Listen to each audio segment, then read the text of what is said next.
మూసీ నది పరివాహక ప్రాంతాల్లో ఇప్పుడు ఇల్లులు కూల్చబోతున్నారా అంటే మళ్ళీ ఎస్ అనే చెప్పాలి. ఎందుకంటే మొన్న లాస్ట్ ఇయర్ చాదర్గఢ్ దగ్గర మనం చూసాము. అంటే ఇల్లులు కూల్చేయడము, మళ్ళీ వాళ్ళకి వేరే దగ్గర ఇవ్వడము అదంతా చూసాం. మళ్ళీ ఇది పునరావృతం చేయబోతుంది గవర్నమెంట్ అని చెప్పేసి అంటే నోటీసులు ఇచ్చారా లేదా? మరి దీనికి సంబంధించి ఏం చేయబోతున్నారు అనేది మాత్రం మనం తెలుసుకునే ప్రయత్నం చేద్దాం. మనతో పాటు ఉన్నారు. మేడం మీరు చెప్పండి, అసలు ఏంటి నోటీసులు ఏమైనా ఇస్తున్నారా? లేకపోతే ఏంటి ఇప్పుడు మళ్ళీ ఈ ప్రోగ్రామ్ పెట్టడానికి ఏంటి? నోటీసులు అయితే మాకెవ్వరు ఏ నోటీస్ ఇవ్వలేదండి. ప్రాపర్ నోటీస్ లేదు. వాళ్ళు మనకి పేపర్‌లో రిలీజ్ చేశారు నోటిఫికేషన్. మీ ఇలాగా మీ సర్వే నంబర్స్ ఈ మూసీ రివర్ ఫ్రంట్ ప్రాజెక్ట్ కింద వస్తున్నాయి. మీరే వాలంటీర్‌గా వచ్చేసి మీ ల్యాండ్స్ మీరు గవర్నమెంట్‌కి ఇచ్చి మీరు టీడీఆర్‌లు తీసుకోండి. ఏదైతే గవర్నమెంట్ ఇప్పుడు జియో పాస్ చేసిందో టీడీఆర్స్ అని చెప్పేసి అవి తీసుకోండి అని చెప్పేసి నోటిఫికేషన్ వచ్చిందండి పేపర్‌లో. అది చూసాం మేము. మాకు ప్రాపర్‌గా ఏ గవర్నమెంట్ అఫీషియల్ మా ఇంటికొచ్చి సర్వే అయితే ఎవరు ఏం చేయలేదు. అది చూసి మరి ఏం జరుగుతుందో తెలియని డైలమాలో ఉన్నాం మేమందరం. అంటే సడన్‌గా వచ్చి కూల్చేస్తారా, ఏం చేస్తారా అని ఇన్ఫర్మేషన్ కూడా మా దగ్గర ఏది లేదు, అసలు ప్రాపర్ ఇన్ఫర్మేషన్. సో మీ మీ ల్యాండ్ ఎంత ఉంది అసలు? ఎప్పటి నుంచి ఉంటున్నారు అక్కడ? మాది ఒక 150 స్క్వేర్ యార్డ్స్ ప్లేస్ అండి, ఇండివిజువల్ హౌస్. మేము వచ్చి ఒక 3 ఇయర్స్ అవుతుందండి అనుకుంటా హౌస్ తీసుకొని. మేము ప్రాపర్ రిజిస్ట్రేషన్ అండి, మేము గవర్నమెంట్ రిజిస్ట్రేషన్ చేయించుకున్నాము. ఒక ప్రాపర్గా అన్ని బిల్స్ ఉన్నాయి మా దగ్గర. ఐ మీన్ ఒక ప్రాపర్ పర్చేజ్డ్ ల్యాండ్కి ఏమేమైతే డాక్యుమెంట్స్ కావాలో అవన్నీ మా దగ్గర ఉన్నాయి. ప్రతి డాక్యుమెంట్ మా దగ్గర ఉంది. అంటే ఇప్పుడు మీరు ఎప్పటి నుంచో ఉంటున్నారు? 3 ఇయర్స్ నుంచి ఉంటున్నారు. అంతకు ముందు కూడా ఎవరో ఉండే ఉంటారు. మా కాలనీ వచ్చేసి 8 ఇయర్స్ అవుతుందండి, ఎస్టాబ్లిష్ అయిపోయి 8 ఇయర్స్ అవుతుంది అప్పటికి. ఆ తర్వాత మేము 8 ఇయర్స్ తర్వాత మేము ఈ 3 ఇయర్స్ లోపు మేము తీసుకున్నాం, కానీ మా కాలనీ ఎస్టాబ్లిషన్ వచ్చేసి 8 ఇయర్స్ అవుతుందండి. ఇప్పుడు ఇంతమంది ఉన్నారు అంటే ఎంతమంది ఉండే అవకాశం ఉంటుంది ఆ కాలనీ? అంటే ఏ ఏ కాలనీ ఇప్పుడు ఏ ఏరియా కిందకి వస్తుంది? అదేనండి, వీళ్ళు ప్రాపర్గా ఈ డిపిఆర్ ప్రాజెక్ట్ ఏదైతే మీరు బఫర్ జోను, ఎఫ్టీఎల్ అదే అని లైన్లు గీశారు. ఏం వాళ్ళు ఏదో మీరు చెప్తున్నారు, సర్వే ప్రాపర్గా చేయలేదు. దీనివల్ల మాకు తెలియట్లేదు మేము ఉన్నామా లేమా, మా ల్యాండ్ దాని కింద వస్తుందా లేదా అని. కానీ వాళ్ళు ఫస్ట్లో ఏదైతే బఫర్ జోన్ 50 మీటర్స్ అని వాళ్ళు ఫస్ట్ ప్రపోజ్ చేసిన నోటిఫికేషన్లో మాత్రమే మాకు తెలిసి మేము ఉన్నాము అంతే. ఈ తర్వాత మేము లేము అని మాకు ప్రాపర్ ఇన్ఫర్మేషన్ అయితే లేదండి. మీరు చెప్పండి, అంటే మీ ల్యాండ్ ఎంత ఉంది? మీరు ఎప్పటి నుంచి ఉంటున్నారు అక్కడ? మేము మేము గంధంగూడ నుంచి వచ్చామండి, విఘ్నేశ్వర కాలనీ. మేము అక్కడ ఇల్లు తీసుకొని 8 ఇయర్స్ అవుతుంది. డ్యూరింగ్ పర్చేస్ మాకు అక్కడ బఫర్ జోన్ అంటే 9 మీటర్స్ వరకే ఉంది. వెంచర్ అంతా 9 మీటర్స్ బఫర్ జోన్. అండ్ మా కాలనీ పక్కన ఉండింది కూడా it's not Musi, it's a Musa. It is small stream of water. Complete gates lift చేసినా కూడా మా ఇల్లుల దగ్గరికి అసలు వాటర్ రాలేదు. అలాంటి ఏరియాని ఇప్పుడు డిస్టర్బ్ చేసి 30 మీటర్స్ బఫర్ జోన్ అని ఒకసారి అంటున్నారు, 50 మీటర్స్ బఫర్ జోన్ అని ఒకసారి అంటున్నారు. కానీ యాక్చువల్లీ అది 9 మీటర్సే. కానీ ఇప్పుడు వెబ్సైట్లో కూడా the buffer zone limits has been changed. Previous records ఇప్పుడు రికార్డ్స్ చూస్తే మా దగ్గర ఎవిడెన్సెస్ ఉన్నాయి. It is change complete to the project purpose.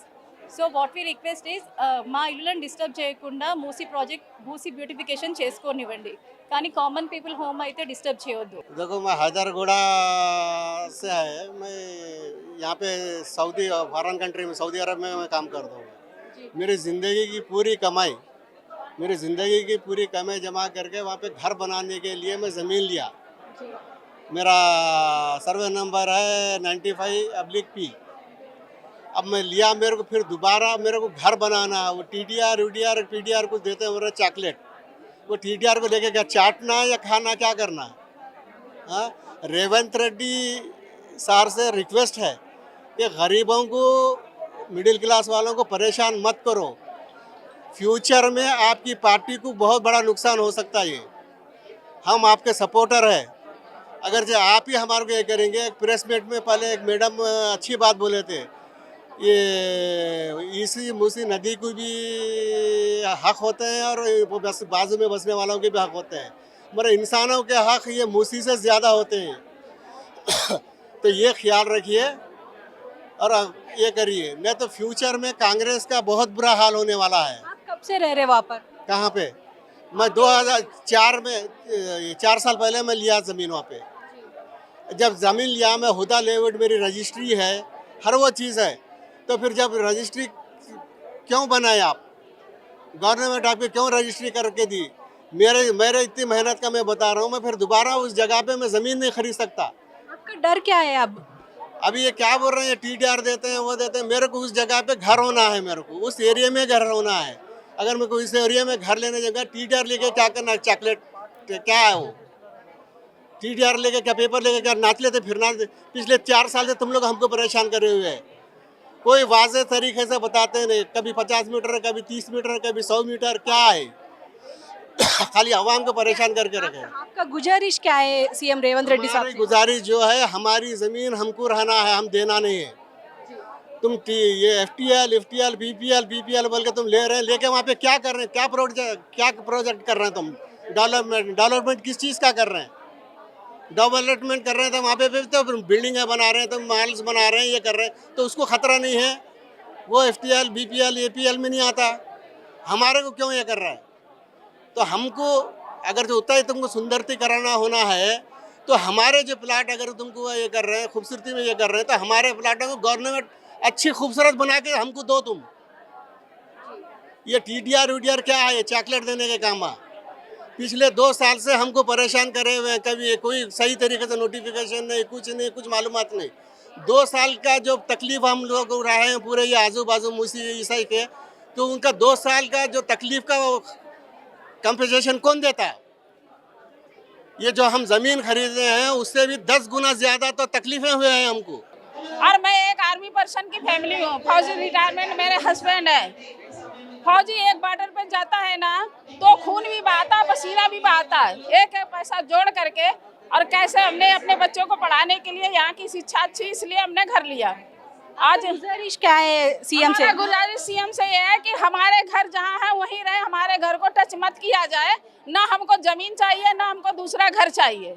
हम नहीं, हमारे जैसे 50 आर्मी पर्सन उस कॉलोनी में रह रहे हैं। एक फौजी का एक बॉर्डर पे है, वो देश की सेवा करता है, यहाँ पर अपने बच्चों को छोड़ता है कि हमारे बच्चे यहाँ सुरक्षित है। हैदराबाद एक अच्छी सिटी थी, इसलिए हमने यहाँ घर लिया। और आर्मी पर्सन ये सोचता है कि जहाँ हमारे बच्चों का मतलब फ्यूचर अच्छा है, बैंक पास में है, स्कूल पास में है, हमारा कैंटीन CHD पास में है, ये सारा देख करके। और 6 मंथ तक हमने पूरे पेपर से इंक्वायरी करके उसके बाद हमने घर लिया। लोन भी लिया, जो हमारा पूरा पूंजी था कमाई फौज का वो भी सब लगा दिया। अब हमारे पास कुछ भी नहीं है, अब हम कहाँ जाएंगे? हमको नहीं चाहिए उनका, न जमीन चाहिए ना उनका घर चाहिए। हैदराबाद डेवलपमेंट के लिए ये सब कर रहे बोल के गवर्नमेंट बोल रही है। इस आपके मुंशी का सुंदरीकरण करें, उसमें हमको कोई प्रॉब्लम नहीं है, लेकिन हमारे घरों को मत हटाएं। सुंदरीकरण करें, उसको बीच से डीप करके उसको सफाई करें, उसकी सफाई करें। जो गंद पूरी इसमें भरी है उसको हटाएं। మేము శ్రీ విఘ్నేశ్వర కాలనీనండి. మేము అక్కడ ఉండబట్టి 5 ఇయర్స్ అవుతుంది. కాలనీ డెవలప్ అయ్యి నియర్లీ 9 ఇయర్స్ అవుతుంది అనమాట, 8 to 9 ఇయర్స్ అనమాట. So the thing is like as everyone said, అందరికీ తెలిసిన విషయమే, దాచేది ఏమీ లేదు. అందరూ అదే సఫర్ అవుతున్నారు. ఎవరైతే ఆ మూస పక్కన ఉన్న వాళ్ళు with in like proper legal documents, construction related అన్నీ ప్రాపర్గా ఉండి ప్రాపర్గా చేసుకుని తీసుకున్న ఇల్లులో ఇప్పుడు ఈ 5 ఇయర్స్ నుంచి ఏమీ లేదు. 5 ఇయర్స్ ఇన్ ద సెన్స్ మేము తీసుకుని 5 years from the 2 years we're suffering with the same reason. Unnecessary without proper notification, proper information, ఎలాంటిది ఏది ప్రాపర్గా లేకుండా జస్ట్ ఇందాక వాళ్ళ స్టేషన్ మీద కూడా జస్ట్ రాయి వేస్తున్నారు. ఏదో ఒక రాయి తగిలితే వీళ్ళని పంపించేద్దామా, ఏదో విధంగా కన్స్ట్రక్షన్స్, ఇన్ఫ్రాస్ట్రక్చర్, వాట్ ఎవర్ ఎక్స్వైజ్, నీకు ఎలా అయితే ప్రాఫిటబుల్ మనీ విధంగా నువ్వు ఉన్న ఆ పొజిషన్కి నీకు ఎలా డబ్బులు వస్తాయి అనే ఆలోచన తప్ప ప్రజల గురించి ఇంకో ఆలోచన లేదు. If you are really concerned about the people, if you are really concerned about the nature, Musa, water, whatever it is, you do in other better ways. నీకు అంత టెక్నాలజీ, నీకు అంత people, you will have many governments right regards to the different departments. So you concern with them apart from this. అరే ప్రజలకు కాకుండా ఇంకేం చేయొచ్చురా అది చెప్పండి. That is what you are up to the mark కదా. ఇంతమంది నువ్వు ఏమంటారు బాధ పెట్టాక నువ్వు చేసి ఏం లాభం? ఇంతమంది ప్రజలు ఎక్కడ పోతారు? వేర్ ఇస్ హైదరాబాద్ అనేది ఎక్కడ ఉంటుందండి? ఇట్స్ ఆల్ వేస్ట్ అన్నమాట, నథింగ్ యూస్ఫుల్. కోసమే ఇదంతా చేస్తున్నాము అని చెప్పేసి ఆల్రెడీ లాస్ట్ ఇయర్ కూడా మీరు చూసే ఉంటారు, చాదర్ఘాట్ లాంటి ప్లేసెస్లో ఆల్రెడీ ఇల్లు కూలగొట్టేశారు. అంటే డెవలప్మెంట్ని మీరు కోరుకోవట్లేదా అని చెప్పేసి కూడా ఈ క్వశ్చన్ వస్తుంది మీకు. డెవలప్మెంట్ ఖచ్చితంగా కోరుకుంటాము. అది ఏ మూలాన ప్రజలకి హాని కలగకుండా, ప్రజలని హర్ట్ చేయకుండా మీరు ఎలాంటి డెవలప్మెంట్ చేయండి, అదొక డెవలప్మెంట్ అని పేరు వస్తుంది. ఇంతమందిని ప్రజల్ని నువ్వు రోడ్డు మీద పడేసి నువ్వు చేసిన డెవలప్మెంట్ ఎవరి కోసం? When you're telling the development for the sake of like people, common people, and you're keeping the common people on the road, then what is the use of the development? అంటే development okay, కానీ ఎంతమంది ప్రజలు ఉన్నారు అంటే మీ కాలనీలో ఎంతమంది ఉండే అవకాశం ఉంటుందంట, ఎన్ని ఫ్యామిలీస్ అనుకుంటున్నారు? ఫర్ ఎగ్జాంపుల్ మా కాలనీలో విఘ్నేశ్వర కాలనీ 180+ హోమ్స్ ఉన్నాయండి. 180+ హోమ్స్. ఇది ఒక కాలనీ వరకే. ఇక్కడ నుంచి ఇక్కడ వరకు ఎంత వరకు ఉన్నదో ఎంత వరకు ఏంది అనేది తను చెప్తున్నాడు. 55 కిలోమీటర్స్ ఆఫ్ స్ట్రెచ్ అని. అక్కడ నుంచి ఇక్కడ వరకు చూస్తే there are like many people and ఇంకో థాట్ ఏంటంటే నీకు ఒకసారి మేము ఇచ్చాం ఫర్ సపోజ్ మా కాలనీ ఒప్పుకుంది అనుకో, ఇంకో కాలనీ ఒప్పుకోలేదు అనుకోండి, ఆ తర్వాత నువ్వు 55 నుంచి నువ్వు 60 పోతావో 80 పోతావు. Do you have that clarity? ఇప్పుడు ఆ 50 కిలోమీటర్స్ వరకు నువ్వు ఎంత చేస్తావు? అన్ని 1000 ఆఫ్ ఎకర్స్ తీసుకుని ఏం చేస్తావు? అందరూ మాట్లాడినట్టుగా నీకంటూ ఒక ప్రాపర్ ప్లాన్ ఉందనుకోండి, మీరు you please present to us. మమ్మల్ని అడగండి, మాతో మాట్లాడండి. ఇది కాకుండా మీరు ఎక్కడ బతకగలరు, ఎలా బతకగలరు? మా పిల్లల గురించి ఆలోచించండి, మా parents, everything we all kept our money in the banks and EMIs కట్టుకుంటూ ఉంటున్నాము. పిల్లల్ని డే కేర్లో వదిలేసి ఉన్నది ఒక పాప, ఆమె డే కేర్లో వదిలేసుకోవాలి, మేము జాబ్ చూసుకోవాలి. ఇవన్నీ ఎందుకోసం? మా ఫ్యూచర్ కోసం కష్టపడుతున్నాం కదా. మీ పాకెట్ నుంచి నువ్వు మాకేం ఇవ్వట్లేదు కదా. మాది మేము కష్టపడి మాది మేము బతుకుతున్నాం కదా. లెట్ us లీవ్ హ్యాపీలీ కదా. Why you want to hurt people and do all this development? Maybe people who are not suffering, ఎవరైతే ఈ మూసా పక్కన లేని వాళ్ళు, వేరైతే సేఫర్ ప్లేస్లో ఉన్న వాళ్ళు అనుకోవచ్చు, అరే మీరు వెళ్ళిపోవచ్చు కదరా, హైదరాబాద్ డెవలప్ అవుతుంది. They might be opposing us. We do accept it. మేమేం కబ్జా చేసుకోలేదండి. This is to the people who are out of the danger place. For them I'm telling. మీరు ఎలా అయితే మమ్మల్ని పాయింట్అవుట్ చేస్తున్నారు, మీరు డ్రామాలు ఆడుతున్నారు, మిమ్మల్ని ఎవరో పొలిటికల్ లీడర్ చెప్పించినారు, ఇదంతా పాలిటిక్స్ సైడ్ తీసుకెళ్తారు, లేదంటే మీది అంతా నటనా, మీకు డబ్బులు ఇస్తూ వచ్చినారు అనేసి. You come to us. నేను మా ఇల్లు చూపిస్తాను, నువ్వు రా, అది నాకు ఎక్కడ ఉందో నేను చెప్తాను, నేను సేఫ్ ప్లేస్లో ఉన్నానో లేదో చూపిస్తా. ప్రాపర్టీ ట్యాక్స్, ఇల్లు డాక్యుమెంట్స్, లీగల్ డాక్యుమెంట్స్, నేను నీకు అన్నీ చూపిస్తా. నువ్వు ఎలా అంటావు నన్ను? నేనేం కబ్జా చేసి నేను ఉండలేదు కదా. How can other person tell you are not in my place, you not going the pain which I am going through. So you don't know, you just question us, right? నీకేంట్రా, నువ్వు వెళ్ళిపోతావు, హైదరాబాద్ డెవలప్ అవుతుంది, what you know అనేసి. You be in my place, then you will understand what exactly I'm going through. వరదలు వస్తే మీకు ఇబ్బంది కలిగే అవకాశం ఏం లేదంటారా? అంటే ఇప్పుడు కొన్ని ప్లేసెస్లో అంటే మూసీ పరివాహక ప్రాంతాల్లో చాలా ఇళ్లల్లోకి వాటర్ వచ్చేస్తాయి, మీకు రావా? ఫర్ ఎగ్జాంపుల్ మీరు అలా మాట్లాడుతున్నారు కదండి, మేము ఇల్లు కొన్నప్పుడు అదొక చిన్న కాలువ, మాకు నాలా అని చెప్పినారు, చిన్న కాలువ అని చెప్పినారు. అది మూసీ ఈసా అని కూడా కాదు, అది మూసా అనేసి అంటారనమాట, ఏదైతే మేమున్న ప్లేస్కి. ఓకేనా? అంతకుముందు మేము కొన్నప్పుడు అది కొంతవరకే ఉండేదన్నమాట, 9 మీటర్స్ వరకు, ఇంతవరకే. ఇప్పుడు ఏదైతే రీసెంట్ మనం పోయిన వర్షాకాలంకి వాళ్ళు కావాలని గేట్స్ అన్ని ఓపెన్ చేసి దాన్ని ఎక్స్పాండ్ చేసినాం. ఓకేనా? కావాలని చేశారు, ఎందుకంటే దానికన్నా ముందు కూడా చాలా వర్షాలు వచ్చినాయి. Whereas we got the notifications from the government. నోటిఫికేషన్స్గా person directly came to our colony, మీ రక్షణ కోసం మేము చెప్తున్నాము, ఇక్కడ నుంచి మీరు మూవ్ అవ్వండి, వర్షం వస్తుంది, ప్రాబ్లం అవుతుంది అనేసి. అలాంటి వచ్చిన సిచ్యువేషన్లు కూడా మాకు వాటర్ రాలేదు. వెరాస్ గవర్నమెంట్ తనంతట తను వచ్చి అనౌన్స్మెంట్ చేశారు మా కాలనీలో, you please vacate this place for few days where the water floods might come which will be harmful, మీరు ఇదవుతారు అనేసి వాళ్ళు చెప్పినారు. అలాంటి సిచ్యువేషన్లో మేము అక్కడే ఉన్నాం, we didn't move from that place. అప్పుడు వాటర్ రాలేదే, ఇప్పుడు అనౌన్స్మెంట్ ఎలాంటిది రాలేదు. ఇప్పుడు మీరు ఎలా చెప్తున్నారు వాటర్ వస్తాయి మీకోసము అనేసి? That is not fair. That's one thing. ఇంకో థింగ్ ఏంటంటే వాటర్ వస్తాయేమో మీకు ఇబ్బంది అయితే అనేసి మీరు ఎలా అయితే అడుగుతున్నారు, వాటర్ రాకుండా there are other solutions also కదా.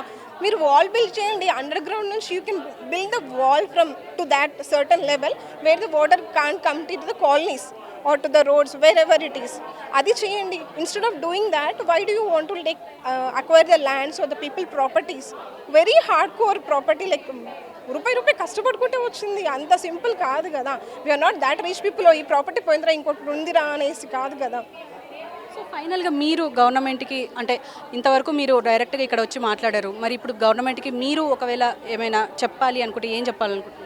It's our humble request to the government, whoever it is, whichever the department it is, might be CM కైనా ఏ డిపార్ట్మెంట్ ఏదని ఏంటంటే మమ్మల్ని ఇలా పీస్ఫుల్గా బతకనివ్వండి, మేము బాగున్నాము. ఇఫ్ రియల్లీ మాకు ప్రాబ్లం వస్తే విల్ రియల్లీ అప్రోచ్ యూ. మాకు ప్రాబ్లం ఉందని మీకు తెలిసి you come to us, speak to. అరే నీకు నిజంగానే ప్రాబ్లం ఉందా అమ్మా, ఏం ప్రాబ్లం ఉంది అని మీరు అడగండి, మేము చెప్తాం. If you can really sort it out, you please sort it out. If not, just keep quiet and do your government job things. If not, we're good with what we have.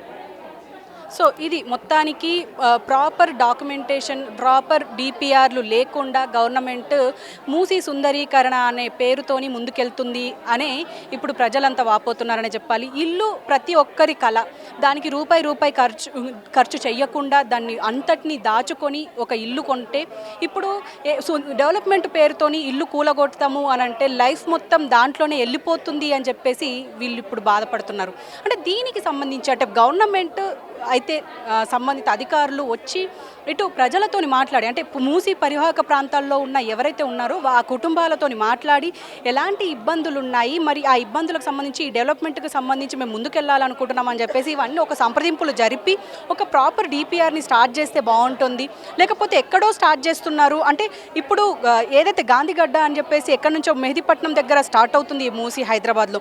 So అక్కడి నుంచి ఒక proper చూపెట్టిన తరువాత అంటే ఇది develop అవుతుంది అనే ఒక ఆలోచనతోనైనా వీళ్ళు ముందుకెళ్ళే అవకాశం ఉంటుంది. కానీ ఎలాంటి ఆలోచన లేకుండా, ఎలాంటి క్లారిటీ లేకుండా ప్రభుత్వం ఇల్లులు కూల్చేసే పనిలో పడింది అని చెప్పేసి ఇప్పటికీ ఇటు మూసీ పరివాహక ప్రాంతాల్లో ఉన్న ఏవైతే కాలనీలు ఉన్నాయో అవన్నీ ఇప్పుడు బాధపడుతున్నారనే చెప్పుకోవాలి. మరి దీనికి సంబంధించి ఇటు ప్రభుత్వంలో ఉన్న సీఎం రేవంత్ రెడ్డితో పాటు ఆయన మంత్రులు కావచ్చు, ఇంకా అధికారులు కావచ్చు, దీనిపైన ఖచ్చితంగా ఒక సమీక్ష ఏర్పాటు చేయాలని చెప్పి ఇక్కడ వీళ్ళు కోరుకుంటున్నారు. కెమెరామెన్ రానాతో హారిక, హైదరాబాద్.